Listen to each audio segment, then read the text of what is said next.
기쁨을 누리시기를.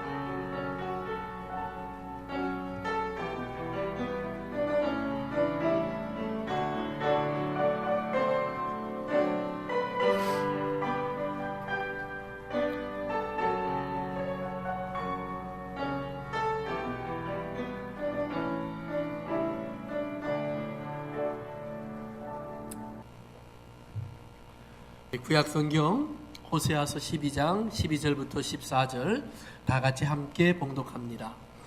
야곱이 아람의 들로 도망하였으며 이스라엘이 아내를 얻기 위하여 사람을 섬기며 아내를 얻기 위하여 양을 쳤고 여호와께서는 한 선지자로 이스라엘을 애굽에서 인도하여 내셨고 이스라엘이 한 선지자로 보호받았거늘 에브라함이 경노하게 함이 극심하였으니 그의 주께서 그의 피로 그의 위에 머물러 있게 하시며 그의 수치를 그에게 돌리시리라. 아멘.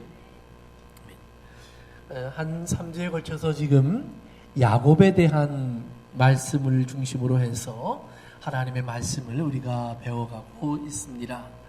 야곱은 아브라함의 후손 중에 이제 제3세대, 즉 선주의 세대입니다. 그래서 아브라함의 믿음이 이삭에게 이어지고 이제 이삭에게 이어졌던 아브라함의 믿음이 야곱에게 이제 이어지는 그 내용을 성경이 기록해 주고 있습니다. 우리는 그 과정을 통해서 우리가 육체로 태어났지만 어떻게 하나님의 거룩한 사람, 신령한 사람으로 다시 일어날 수 있는지, 거듭날 수 있는지를 함께 배워가는 것입니다. 지난주에 말씀드렸던 것처럼 사람은 다 육체대로 삽니다. 우리가 육체로 태어났기 때문입니다. 그래서 야곱의 삶을 보면 야곱은 그의 탄생부터 그의 죽는 날까지 참 피곤하고 고단한 인생을 삽니다. 제가 135살이 되었을 때 야곱은 이제 바로라고 하는 애굽의 왕 앞에 서게 됩니다. 그때만 해도 이제 야곱은 이제 자기가 잃어버렸던 아들도 찾고 이제 흩어졌던 가족도 다 같이 모이게 되는 굉장히 이제 야곱의 인생에 가장 좋은 일이 많이 일어났던 시절입니다. 그때 야곱이 바로 앞에 서서 그렇게 말을 합니다. 내가 인생 135년을 살았는데 사실은 우리 할아버지나 우리 아버지의 나이에 비하면 이거 별거 아닙니다. 그러면서 거기에 한 가지 붙입니다. 그렇지만 내 인생은 참 험난했습니다. 왜 이렇게 가시밭 같고 왜 이렇게 힘이 들었는지 내 인생은 너무나 어려웠습니다. 이렇게 바로 앞에서 자기의 인생을 한 문장으로 서술합니다. 야곱이 그렇게 말할 수밖에 없었던 이유는 야곱은 너무나 오랫동안 육체대로 살았기 때문입니다. 우리가 이 세상을 사는데 육체대로 살면 달콤할 것 같지만 사실은 정반대의 열매들이 우리 삶 속에 맺혀지게 됩니다. 그래서 바울은 육체대로 살면 우리는 사망의 열매를 맺게 된다고 얘기하고 하나님의 영으로 살면 생명의 열매를 맺는다고 말을 합니다. 예수님은 우리가 육체대로 살면 사망의 부활을 하게 되고 그리고 우리가 하나님의 신령한 사람 성령으로 살면 거룩한 생명의 부활을 하게 된다라고 말씀하십니다. 오늘 여러분의 삶이 육체대로 태어났을지라도 이제는 물과 성령으로 거듭난 사람이 되어서 하나님의 은혜 가운데 신령한 삶 그리고 생명의 부활로 태어나는 거룩한 열매들이 있기를 주님의 이름으로 축원합니다. 그래서 성령이 주시는 평안과 위로와 안식과 사랑이 우리의 삶을 단단하게 풍성하게 이렇게 만들어줄 수 있게 되기를 주의 이름으로 축원합니다. 야곱은 태어나면서부터 형의 발꿈치를 잡고 태어난 사람이라고 성경은 기록합니다. 그러면서 그는 평생 무언가를 가지려고 쫓아다닙니다. 재미있는 것은 야곱이 갖고 싶은 것은 야곱에게 없습니다. 그런데 바로 눈앞에 항상 있습니다.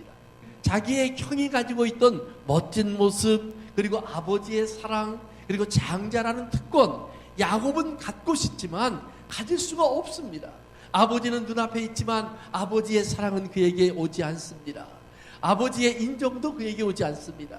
형은 눈앞에 있습니다. 멋진 사람입니다. 사냥도 잘합니다. 사람들에게 인정받고 있습니다.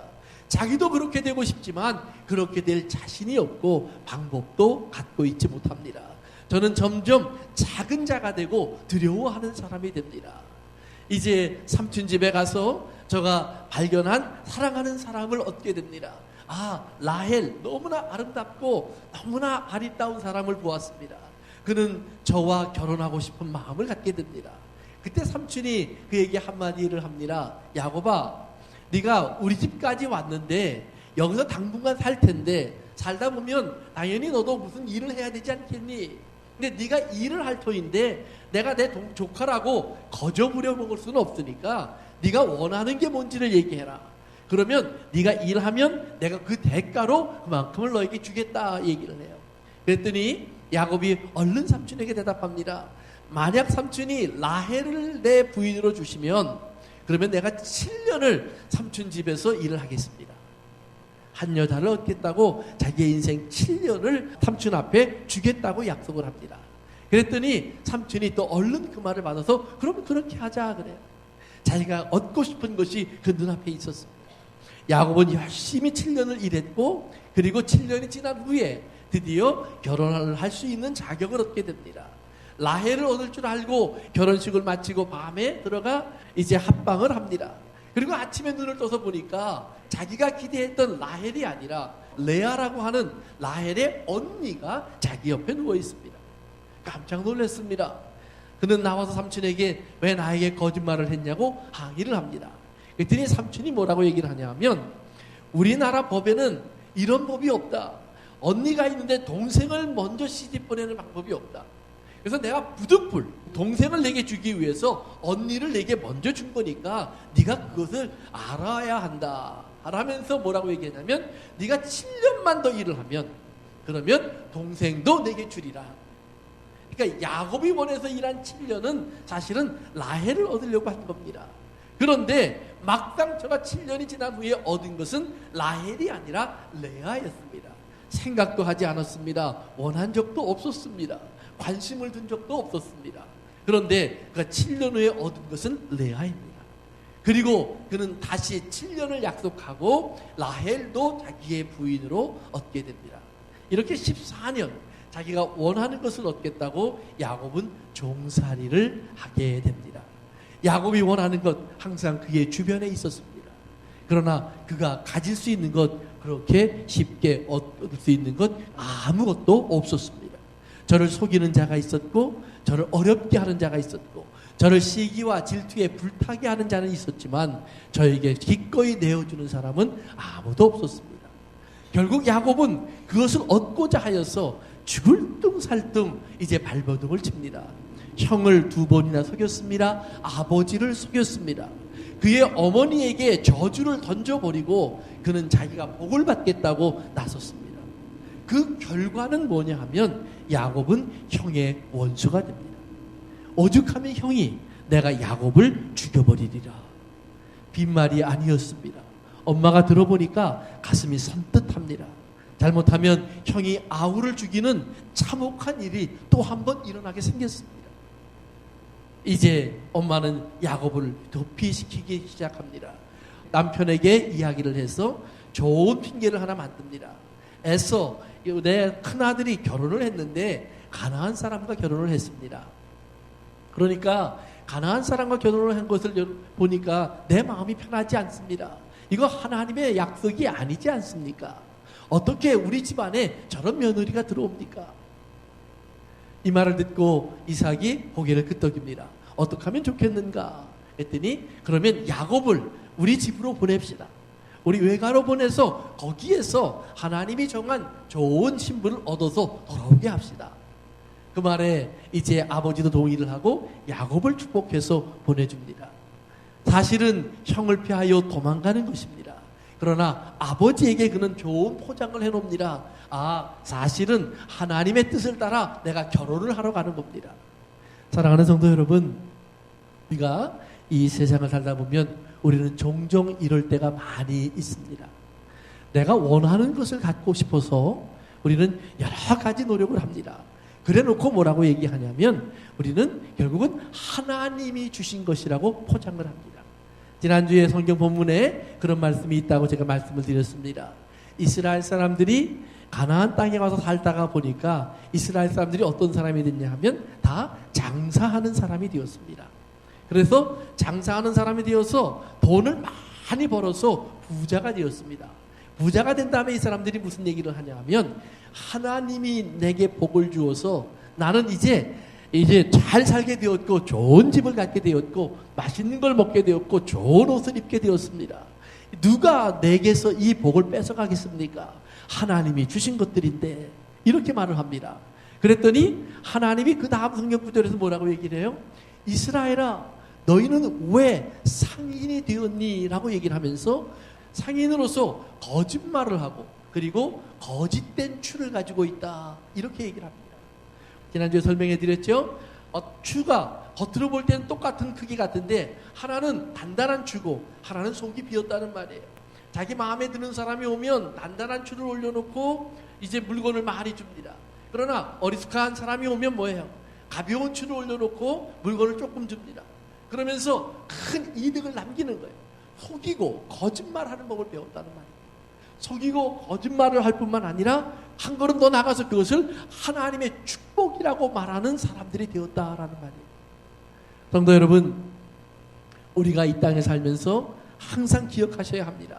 내가 평범하게 살고 있는 모습, 내가 매일매일 반복하고 있는 생활의 습관, 그리고 내 생활의 삶의 모습들이 항상 하나님의 뜻대로 사는 것은 아닐 수 있다는 겁니다. 나의 평범한 일상이 이것이 하나님의 모습입니다. 하나님의 아들의 삶, 아들의 삶입니다라고 말할 수 있다고 항상 여러분이 자신할 수 있어야 합니다.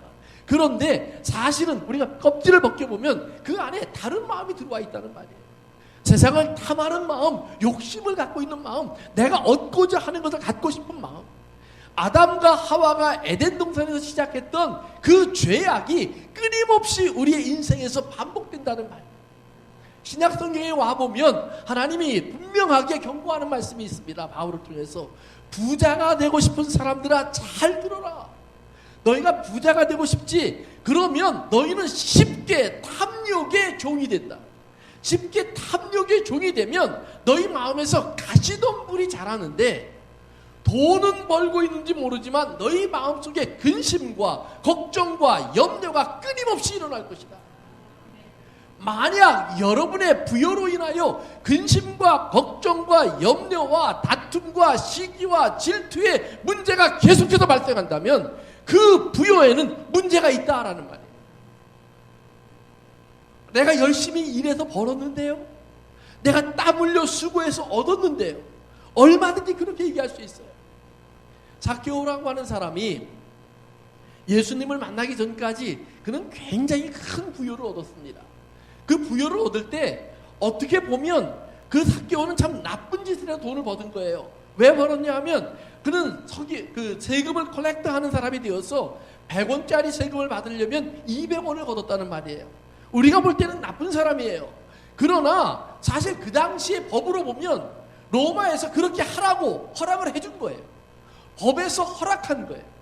그렇기 때문에 허락한 범위 내에서 삭개오는 자기가 100원은 로마에다가 주고 자기가 일한 수고비를 세금에 덧붙여서 얻을 수 있기 때문에 덧붙여서 뺏은 거예요.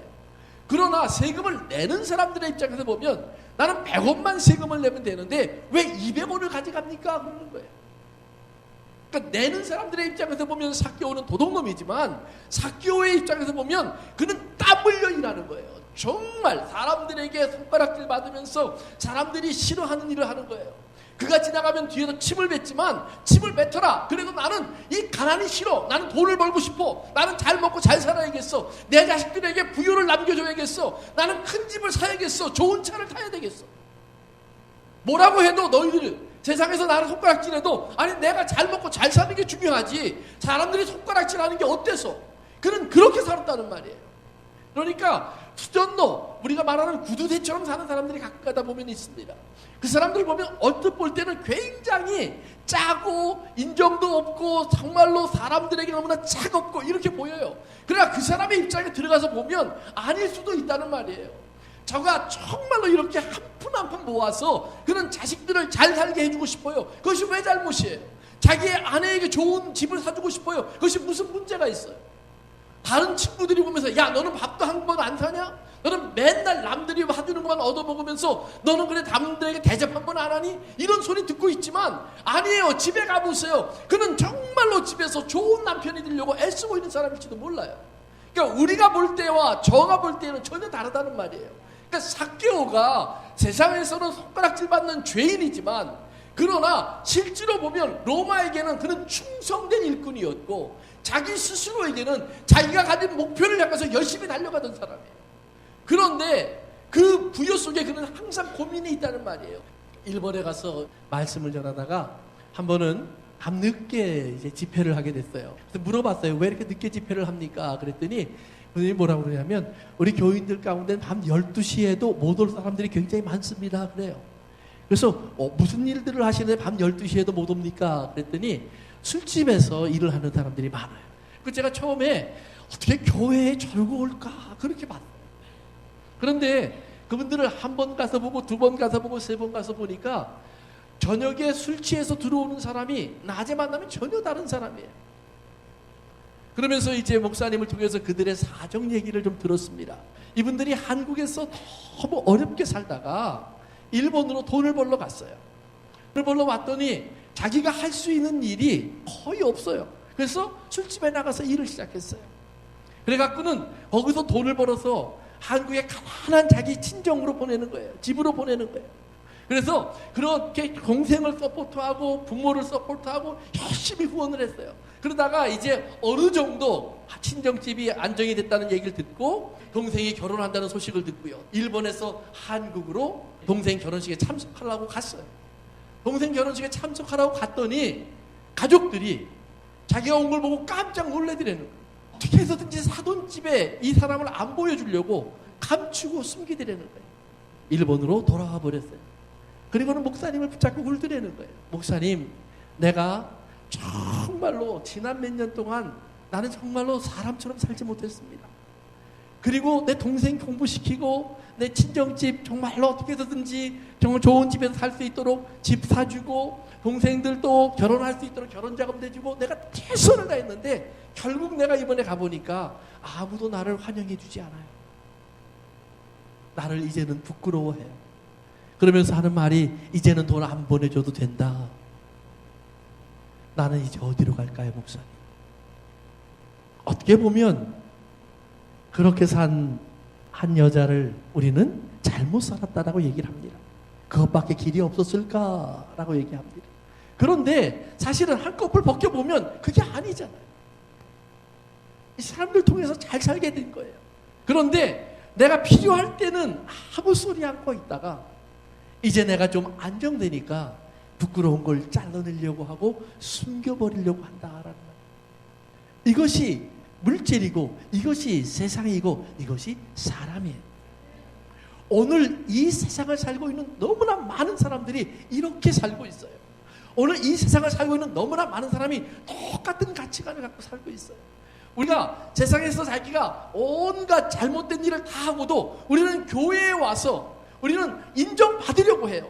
많은 물질로 인정받으려고 하고 세상에 성공했다고 하는 어떤 지위와 신분을 가지고 교회 안에 들어와서 내가 무언가 하나님 앞에 내려놓는 것이 있는 것처럼 그렇게 자기를 세워보려고 한다는 말이에요. 자기의 어제를 감춰보려고 해요.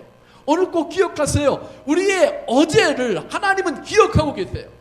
우리의 어제를 하나님은 알고 계세요. 오늘 우리가 중요한 것은 내가 하나님의 은혜 가운데서 성공했다라는 말을 하는 것이 아니라 하나님 나의 그 과거의 부끄러움과 어두움을 내가 가지고 있는 것을 내가 압니다. 여기에 숨겨놓고 있었습니다.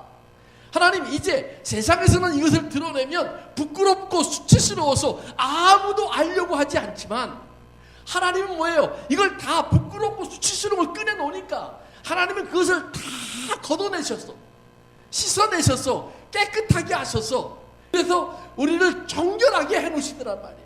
우리를 정결하게 해놓고 돌아가시는 예수님의 모습을 보니까 바로 그 우리의 더럽고 추하고 부끄러운 모든 것을 다 짊어지고 가시더라는 말이에요. 하나님이 손가락질 받고 하나님이 욕을 먹고 우리를 거룩하다라는 말로 우리를 옷 입혀 주고 가시더라는 말이에요. 오늘 우리들의 인생 속에서 우리가 육체로 태어났다가 하나님의 사람이 된다고 하는 건 그런 거예요. 이 세상은 우리에게 네가 그렇게 살아라 라고 얘기를 합니다. 그래서 성경에 보면 육체의 탐욕을 따라 살아가는 삶을 음란하다라고 얘기를 해요. 음란하다. 그래서 뭐냐 하면 하나님을 버리고 산다는 말입니다. 우리는 하나님의 예수 그리스도의 신부로 창조된 사람들이에요. 아멘. 이 땅에 모든 하나님이 사람을 지을 때 하나님은 어떤 생각을 가지고 사람을 짓냐 하면 내가 예수 그리스도의 신부를 지어서 그 신부된 교회와 그리고 예수 그리스도 사이에서 경건한 자석들을 만들어서 하나님의 거룩한 성도와 가득한 세상을 만들겠다. 이게 하나님의 꿈이에요. 그래서 하나님은 우리 한 사람 한 사람들을 그런 의도를 가지고 만들어내셨다는 말이에요. 그런데 우리는 우리 속에서 뭐예요? 탐욕을 따라 살아가요. 야곱이 자꾸 자기 좋아하는 거, 아름다운 거, 배부른 거, 먹고 살고 싶은 것 이거 따라간다는 말이에요. 그런데 우리가 조금만 깊이 생각해보면 그래요. 물론 그렇게 살지 않을 수 있는 길이 있었을까? 있었을 거예요. 우리가 하나님을 모르기 때문에, 하나님을 알면 가지 않을 길을 하나님을 모르기 때문에 가고 있는 거예요. 우리가 잘 기억하셔야 돼요. 내가 왜 죄를 자꾸 택할까? 왜 그 죄가 나에게 주겠다고 하는 걸 우리는 자꾸 선택할까? 죄가 뭐라고 얘기를 해요? 이리로 와, 내가 돈 줄게 그러잖아요. 이리로 와, 내가 먹을 거 줄게 그러잖아요. 이리로 와, 내가 기쁨을 줄게, 쾌락을 줄게 그러잖아요. 그래서 따라간다는 말이에요. 가보면 사실 정말로 줘요. 돈도 있고 쾌락도 있고 향락도 있고 즐거움도 있어요. 그런데 어느 순간인가부터 이 모든 것이 뭘로 바뀌어요? 괴로움과 절망과 아픔과 눈물과 후회와 이 모든 것으로 바뀌어버린다는 말이에요. 거기에 어떤 빛도 남아있지 않아요. 어떤 꿈도 남아있지 않아요. 어떤 소망도 남아있지 않아요. 사랑하는 성도 여러분, 하나님을 따라가셔요. 하나님을 붙잡으세요. 하나님을 꼭 붙잡으세요. 야곱이 이제 자기의 탐욕을 따라서 저는 삼촌 집에까지 가서 자기의 신부를 얻는 선택마저도 육체로 합니다. 그러니까 그는 결국 14년이란 긴 시간을 노예로 살기 시작해요. 노예로 살기 시작하는데 그 노예로 살던 삶이 끝나고 나니까 야곱이 더 이상 이제 삼촌 집에 있고 싶지가 않아요. 지긋지긋해요. 14년을 종살이 했으니까 얼마나 지긋지긋할까요? 그때 그는 일어나서 뭐라고 얘기하냐면 삼촌 난 집으로 갈래요. 그러면서 아내 네 사람과 그가 낳은 모든 자식들을 데리고 돌아가겠다라고 얘기를 합니다. 그랬더니 삼촌이요 야곱을 딱 붙잡고 뭐라고 그러냐면 야곱아 내가 아는 게 하나가 있는데 하나님이 너를 통해서 나에게 복을 주고 계시더라. 근데 네가 이렇게 가버리면 어떡하니? 내가 너를 이렇게 빈손으로 보낼 수 없다. 네가 한 번만 더 나를 위해서 일해주면 내가 네게 정말 품삯을 줄게. 진짜 이제는 돈도 주고 양도 주고 염소도 주고 너에게 내가 필요한 걸 다 줄 테니까 필요한 거 한번 얘기해봐. 이때 야곱이 그 소리를 듣더니 한마디를 합니다. 그러면 삼촌 나는 삼촌이 주겠다는 건 싫습니다. 대신 내가 받고 싶은 것이 있는데 그것이 뭐냐 하면 삼촌의 양과 염소와 낙타 뭐 이런 가축들이 많이 있는데 이 중에서 아롱진 거, 얼룩진 거, 색깔 있는 거, 줄무늬 있는 거 이런 것들을 내게 주십시오 그래요. 근데 여러분들이 양이나 염소를 살펴보면 여러분들 우리가 염소도 그렇죠. 흑염소가 많아요? 하얀 염소가 많아요? 흑염소가 많아요? 하얀 염소가 많죠. 그러니까 흑염소가 귀한 거예요. 예, 하얀 염소가 많아요. 양도 하얀 양이 많아요? 까만 양이 많아요? 나는 아직 까만 양은 잘 못 봤어요. 하얀 양을 봤어도. 줄무늬 있는 양이 많아요? 줄무늬 없는 양이 많아요? 그렇죠. 줄무늬 없는 거. 난 줄무늬 있는 양은 못 봤어요. 아직 한 번도. 그 다음에 점 있는 양이 많아요? 없는 양이 많아요? 없는 양이 많아요. 그런데 뭐라고 얘기하냐면 나는 점 있는 거, 줄무늬 있는 거, 색깔 있는 거 이런 것을 내게 주십시오. 그래요.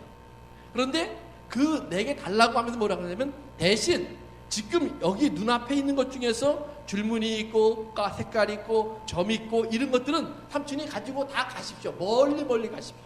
그다음 하얀 것만 남겨두십시오. 그런데 이 하얀 것들 중에서 줄무늬 있는 것이 나오고 하얀 것들 중에서 점 있는 게 나오고 하얀 것들 중에서 색깔 있는 게 나오면 그것을 내 품삯이라고 인정해 주십시오. 그래. 그랬더니 삼촌이 이걸 뭐예요? 이거는 그냥 거저먹기예요. 거저먹기. 그러니까 그거 하자. 그런데 야곱이 뭐라고 얘기하냐면 나중에 보니까 하나님이 어젯밤 꿈속에 그렇게 보여주셨다 그래요. 참 신기한 거예요. 하나님이 어젯밤 꿈속에 그렇게 보여주셨어요. 깨끗한 점 없는 양, 험 없는 양이 하나님의 순결한 양들인데 야곱에게 하나님 보여준 건 뭐예요? 점 있고 줄무늬 있고 색깔 있고 야곱아 너는 거룩하지 않어 라고 가르쳐주는 거예요. 야곱아 네 모습이 뭔지를 아니? 너는 이렇게 점도 많고 너는 이렇게 험도 많고 너는 이렇게 문제도 많은 사람이야. 내가 이것이 너라는 걸 내가 분명히 알려줄게. 하나님 말씀하셨어요.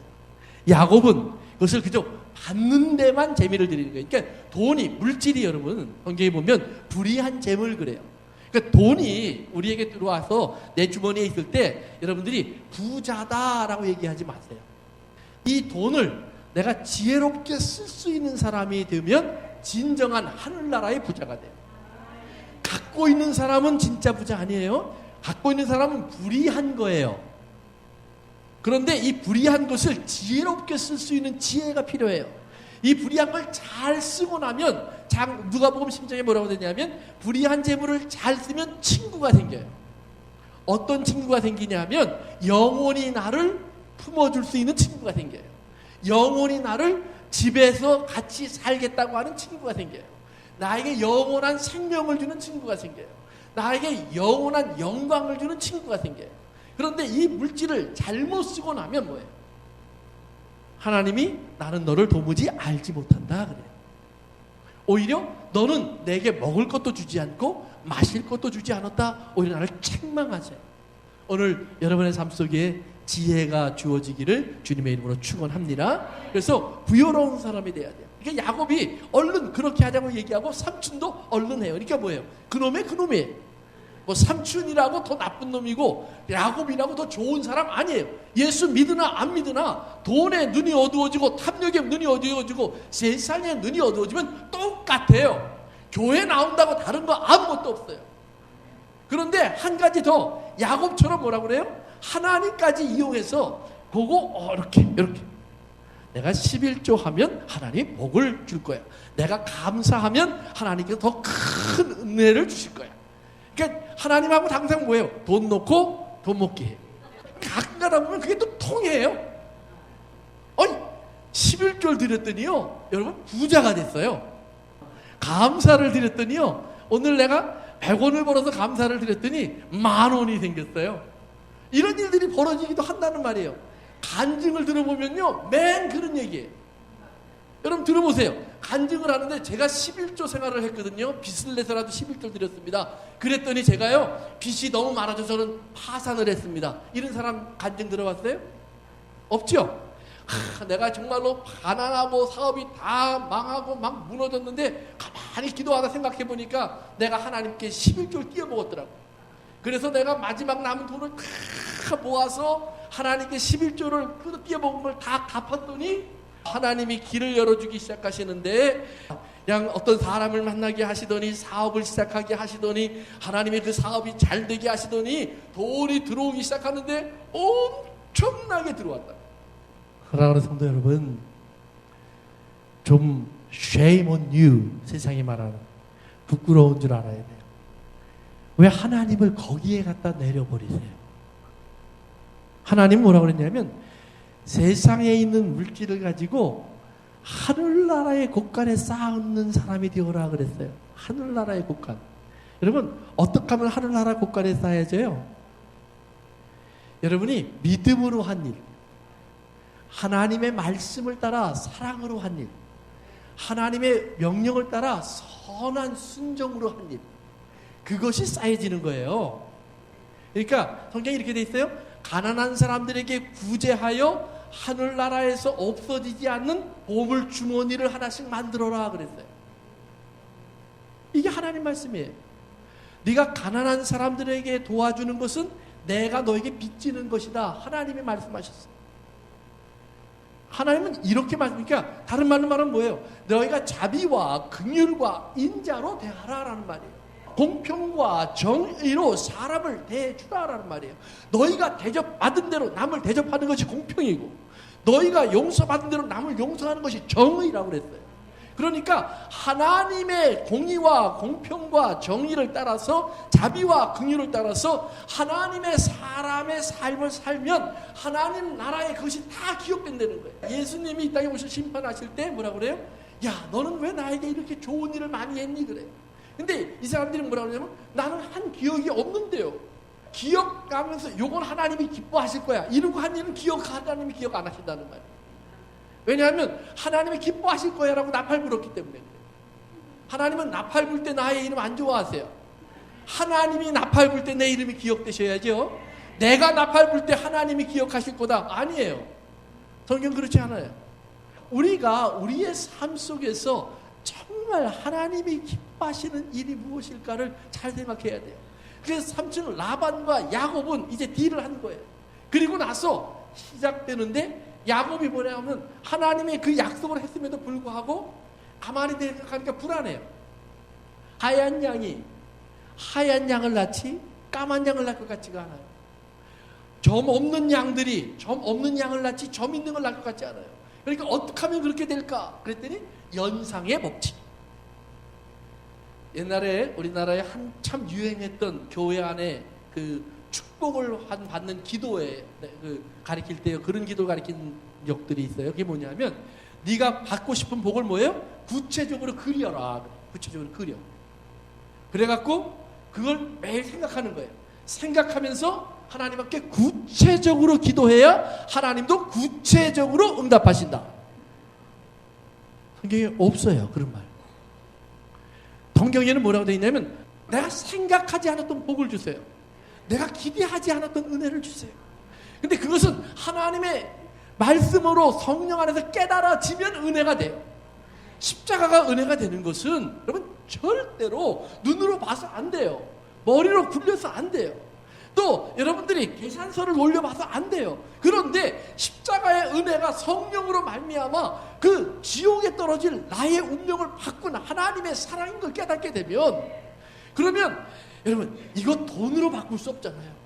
명예로 바꿀 수 없잖아요. 그러니까 하나님 기쁘고 즐거워서 너무 감사해서 하나님 내가 어떻게 하면 하나님 은혜를 갚을까요? 그리고 다 따져보는 거예요. 돈으로 갚을 수 있을까? 헌신으로 갚을 수 있을까? 봉사로 갚을 수 있을까? 열심으로 갚을 수 있을까? 뭐 전도로 갚을 수 있을까? 근데 다 따져보니까 내 것이 하나도 없어요.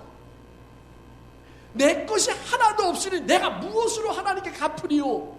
이것이 바울의 고백이고 이것이 다윗의 고백이고 이것이 믿음의 고백이에요. 내 것은 아무것도 없는데 하나님 것이 다 내게 와 있는데 하나님 그러면 나는 빚진 자네요. 나는 빚이 너무너무 많은 사람이네요. 어떻게 하면 이 빚을 조금이라도 덜고 갈까요? 사랑에 빚진 사람으로 사는 것이 인생이라는 말이에요.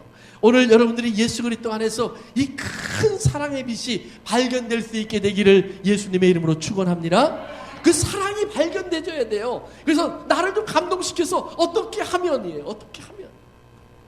가끔 자녀들에게 이제 우리가 뭘 좀 기대할 때가 있어요. 우리 아이들도 이제 돈도 벌고 뭐 이러니까 저도 가끔 기대를 해요. 근데 얘네들이요. 가끔은 내가 하는 그 기대를 그때마다 잘 들어주는 것이 아니라 잘 꺾어버려요. 잘 꺾어버려요. 그리고는 가끔 가다가 이제 나가 기대하지 않을 때 뭐 조금 이렇게 해요. 요번에 보니까 우리 큰아들이 저에게 스타벅스 카드를 줬어요. 저는 이제 스타벅스에 가면 공짜로 커피를 마실 수가 있어요. 그리고 뜨면 돈이 없어지면 거기에 또 돈 없어졌다 그러면 자기가 또 땅 하고 집어넣으면 또 띵동띵동 하고 돈이 올라가요. 그러면 또 사 먹을 수 있어요. 커피 좋아하는 사람 얘기하시면 내가 우리 아들 카드로 내가 한번 살 거예요. 그래도 뭐 문제 없다니까. 근데 그런 거예요. 근데 뭐예요? 그렇게 하면서 뭐냐면 생색을 내요. 아빠 내가 이거 해줬지? 그놈 머리카락부터요 발끝까지 내가 다 투자한 거예요. 지가 저절로 컸나요? 나는 우리 어머니가 네가 저절로 큰 줄 아니 그랬을 때요 저절로 큰 줄 알았어요. 그랬더니 알고 보니까 엄마 거 뺏어 먹은 만큼만 컸더라고요. 예? 그런 거예요. 근데 몰라요 받은 사람은. 근데 철이 나서 알게 되니까 어머님이 안 계세요. 얼마나 다행인지. 계셨으면 내가 이걸 어떻게 갚을까요? 사랑하는 성도 여러분, 하나님께 갚을래야 갚을 수 없는 은혜가 내가 하나님의 그 사랑을 받은 사람이라는 사실을 우리가 좀 깊이 알 수 있게 되기를 주님의 이름으로 축원합니다. 야곱이 그러는 거예요. 그래서 야곱이 그렇게 얘기를 해요. 그러니까 그걸 보면서 그러면 양은 어떻게 하면 그 점 있는 걸 낳고 줄 있는 걸 낳을까? 그러다 보니까 나무를 하나 꺾어다가요, 나무에 줄무늬를 만들고 나무 껍질을 벗겨서 색깔을 만들고 막 이 구멍을 파서 점 있는 걸 만들어서요, 양이 새끼를 가지려고 이제 관계를 가지려고 하면 그 앞에 갖다 놓고 딱 세워놓는 거예요. 보면 양이 눈에서 보여요. 아, 점이 보여요. 줄무늬가 보여요. 내가 줄무늬 있는 양을 낳으리라. 내가 점 있는 양을 낳으리라. 그러면 그렇게 돼요? 나는요, 딸 낳겠다고 얼마나 노력했는지 몰라요? 안 되더라고요. 그런데 거기까지더라고요. 내 생각과 현실은 같지 않아요. 내가 얻는 건 같지 않아요. 그 아들을 주신 하나님의 은혜와 하나님의 계획을 보면 참 놀라워요. 그러니까 점 있는 걸 주시는 건 누가 주는 거예요? 하나님이 주시는 거예요. 그래서 야곱이 뭐라고 얘기하냐면, 이제 그렇게 막 수단과 방법을 쓰니까 생각해 보세요. 삼촌이 볼 때 점 있는 양이 나왔어요. 하얀 양이 새끼를 낳는데 누구 짓이에요? 이게 하나님이 하신 일이에요? 야곱의 짓이에요? 야곱이 한 짓이죠? 야곱이 장난을 쳤잖아요. 마술을 썼잖아요. 연상의 법칙을 사용했잖아요.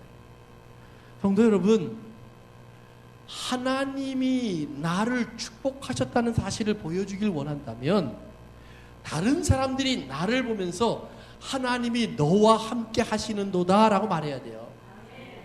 그러니까 아브라함, 이삭을 보면은 저들이 하나님이 하라는 대로 살아요. 어느 순간부터. 그러니까 뭐예요? 아브라함이 가는 데마다 하나님이 함께 하시면서 아브라함의 대적들을 하나님이 다 막아버리셔요. 그러니까 아브라함은 잘 모르는데 아브라함의 대적들은 알아요. 자신들이 아브라함을 해치려고 할 때마다 하나님이 내 친구를 건들지 마라 그래요. 내 선지자를 건들지 마라 그래요. 내가 가져온 것 내 선지자의 아내야. 당장 돌려보내라. 하나님께서 아브라함은 모르는데 아브라함의 대적들에게 말하고 있더라고요. 이삭이 운물을 파면 놀라운게 물이 나와요. 이삭을 쫓아낸 사람들이 쫓아와서 그 운물을 보면 물이 없어요. 그냥 구덩이만 있어요. 그러니까 어떻게 해요? 구덩이는 위험하니까 다시 메꿔버려요. 그러니까 이삭이 파면 운물이 돼서 물이 나오는데 대적들이 와서 보면 메마른 곳이 되어서 오히려 물에 함정처럼 빠질 곳이 되니까 메꿔버려요. 이렇게 몇 번을 지나가고 나니까 이삭의 대적의 왕인 아비멜렉이 이삭을 찾아서 그래요. 내가 무엇을 하든지 하나님이 너와 함께 하셔서 너에게 선한 일을 하시는 것을 내가 보았다. 그때 이삭이 막 싸웠어요. 뭐 제사를 드리고 주문을 외우고 막 수단 방법을 안 쓰고 다 감추고 이러지 않았어요. 이삭은 아무 수단과 방법을 쓰지 않았어요. 뺏기면 가져가라 그랬어요. 저들이 취하려고 하면 내어줬어요. 그리고 움직이는 거예요. 그런데 놀라운 사실은 하나님의 눈이 이삭과 같이 움직이고 있는 거예요. 그러니까 여기가 복된 줄 알고 사람들이 와서 뺏었는데 뺏어보니까 여기는 그냥 메마른 땅이에요. 그런데 이삭이 간 데를 보니까 거기는 샘물이 솟는 곳이에요. 또 뺏어보니까 또 메마른 땅이에요. 이삭이 간 데를 보니까 샘물이 솟는 곳이에요. 다른 말로 말하면 이삭이 있어서 하나님이 역사한 것이지 이 땅이 아름다워서 그 땅이 스스로 물을 낸 게 아니라는 말이에요. 오늘 우리들의 삶 속에 우리가 어디를 가든지 여러분들이 그런 믿음을 가지셔야 돼요. 내가 어디에 가든지 하나님의 사람으로 서 있으면 하나님이 나를 통해서 반드시 이 세상이 탐낼 것이 올라오게 한다는 말이에요.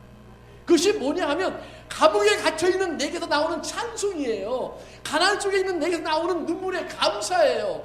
헐벗은 내게서 나오는 사랑의 섬김이에요. 열악한 내게서 나오는 하나님께 의뢰하고 신뢰하는 하나님을 향한 믿음이에요. 십자가에 못 박히신 예수님께서 아버지여 내 영혼을 부탁합니다. 하나님이 내 영혼을 맡아주세요 하는 거예요. 아니 십자가에 못 박도록 내버려 두시는 하나님 앞에 어떻게 자기 영혼을 맡겨요. 그러나 하나님을 아는 예수님은 아니에요. 십자가에 못 박도록 나를 버려두신 것이 아니라 지금 하늘에서 하나님이 통곡하고 계시는 거예요.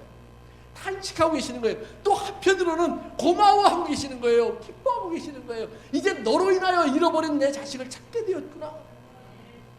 빼앗긴 내 영들을 내가 다시 얻게 되었구나. 하나님이 예수님을 보면서 고맙다 하더라 그러면서 아버지가 울고 계시는 거예요. 사랑에 가득한 마음을 가지고 풍선처럼 펑 터뜨려버리는 거예요.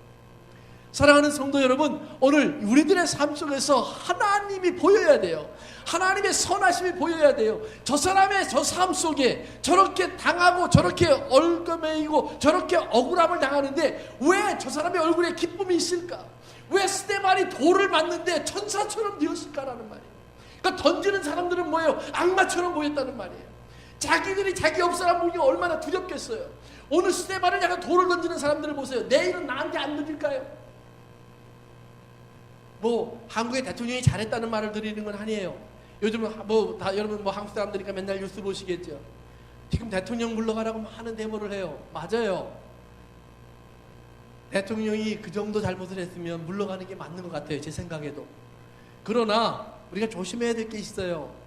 거기에 대대고 함부로 돌을 던지는 건 아니에요. 왜냐면 거기다 돌을 던지는 사람은 곧 나에게도 돌을 던질 거예요.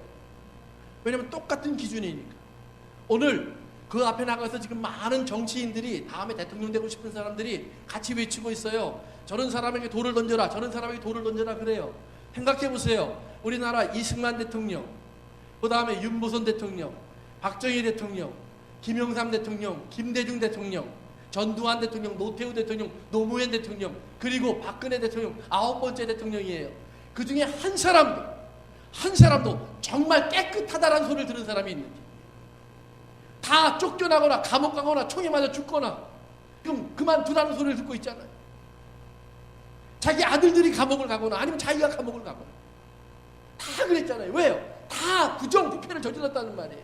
그러면 지금 대통령 되겠다는 사람 아마 지금 박근혜 대통령을 파듯이 파보면 이만한 죄는 다 드러날 거예요. 덮어주기 때문에 넘어가는 거지 죄가 없기 때문에 넘어가는 사람은 아무도 없어요. 그건 나도 마찬가지예요. 그렇다고 데모하면 무조건 안 된다는 말을 드리는 건 아니에요. 참 얼마나 답답할까. 나도 참 답답해요. 그런데 지혜롭게 좀 하셔야 돼요. 함부로 하지 마세요. 그 사람을 용서할 마음이 없으면 죄인이라는 말 하는 거 아니에요. 용서할 마음이 없이 죄인이라는 말을 하는 사람은 감옥에 보내려는 사람이에요. 용서하려고 하는 죄인이라고 하는 사람은 맞아요. 그 앞에 가서 가슴을 치면서 청와대 앞에 가서 대통령 물러나라가 아니라 기독교인들은 좀 가슴을 치면서 우리의 죄, 내 죄가 있습니다. 나의 허물이 많습니다. 나의 죄 때문에 대통령도 저런 모습이 되었고 우리도 이런 모습이 되었고 이 나라가 이렇게 부끄러운 나라가 되었습니다. 하나님 이 나라를 고쳐주시옵소서. 좀 탄식하셔야죠. 오죽하면 8명의 대통령이 있었는데 다 한결같이 이렇게 감옥에 가고 이렇게 쫓겨나고 이렇게 하나님 이렇게 부끄러운 모습을 반복해서 보여주고 있습니까? 이 나라 1945년 독립해서 지금 2017년 70년 정도밖에 안 된 나라가 하나님 왜 이렇게 되고 있습니까? 사랑하는 성도 여러분, 오늘 교회가 하나님 앞에 좀 울어야 될 날이 있어요. 이유가 있다는 말이에요. 탄식하고 고백하며 가슴을 찢어야 돼요. 그래서 그렇게 기도하는 소리가 들리면 아마 대통령도 내려올 거예요. 지금 나가면 돌에 맞아 죽을 것 같으니까 청와대 안에 숨어 있겠죠. 내가 그 앞에서 막 울고 있으면 거기서 그 사람이 무슨 용기를 가지고 앉아 있겠어요. 여러분, 돌보다 강한 것이 눈물이에요. 매보다 강한 것이 눈물이에요. 그렇죠? 자식을 바꾸는 것은 물론 매도 필요하지만 결국은 어머니의 눈물 아니에요.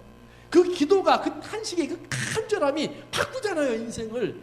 예수님이 우리 인생을 바꿔준 것도 마찬가지예요. 돌을 던져서 바꾸신 것이 아니라 너 그러면 지옥에 가 지옥 불을 보여줘서 바꾸신 것이 아니라 십자가에 못 박혀 죽으시면서 네가 그렇기 때문에 내가 십자가를 진다, 네가 그렇기 때문에 내가 죽는다 그러시면서 대신 죽으심으로 말미암아 내 죽음을 보라 그러는 거 아니에요. 그리고 너는 구원받아, 너는 살아 그러시는 거 아니에요. 야곱이 자기의 삶 속에서 그런 선택을 한 거예요. 그리고 나중에 뭐라고 그러는지 아세요? 야곱이 이런 말을 해요. 하나님께서 너의 아버지, 자기 부인들에게 하는 말이에요.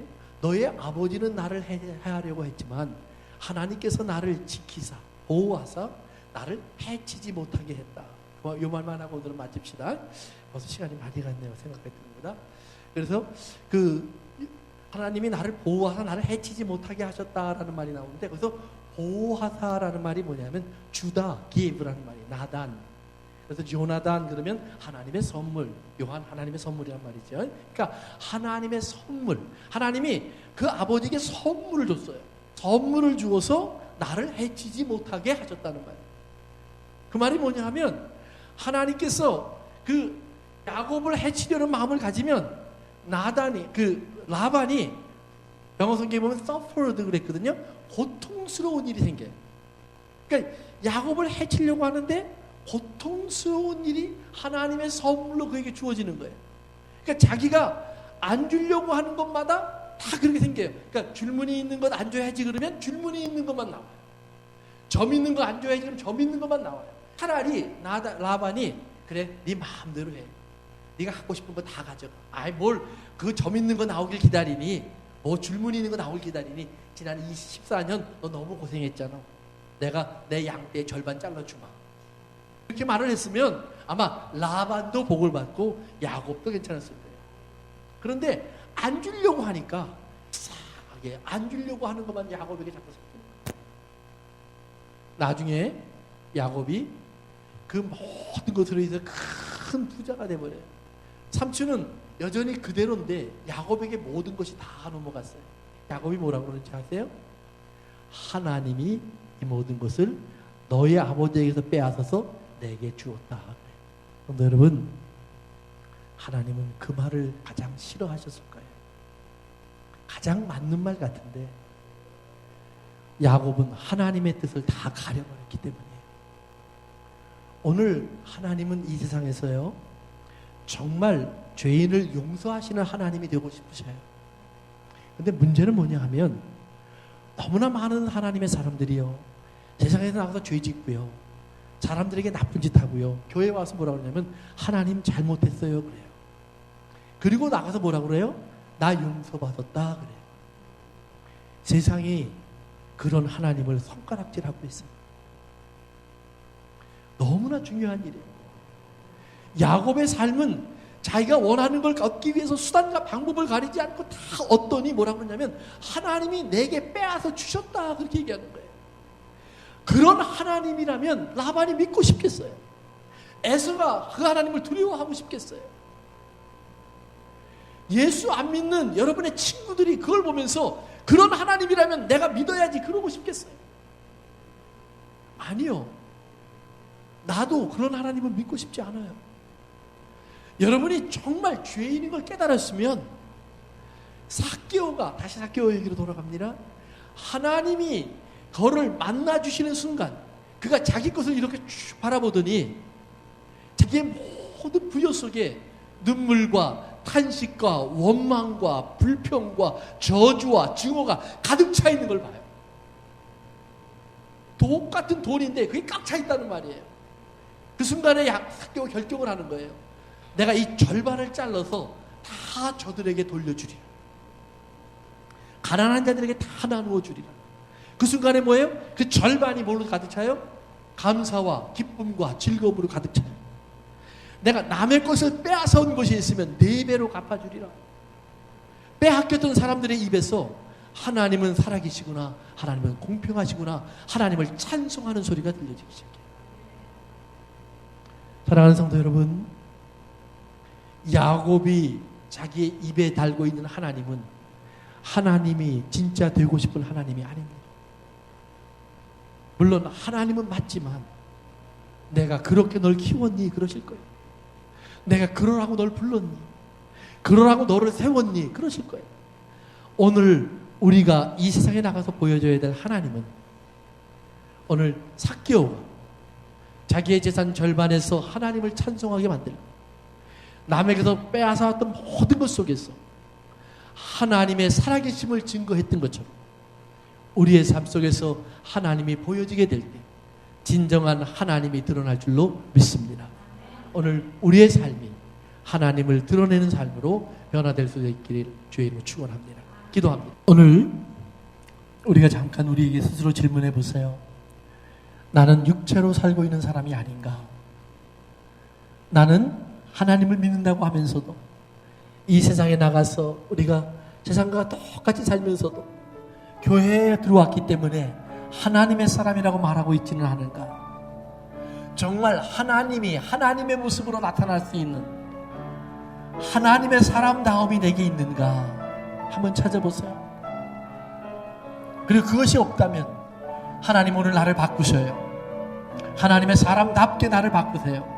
오늘 하나님께 나를 내려놓습니다. 다 같이 기도합니다.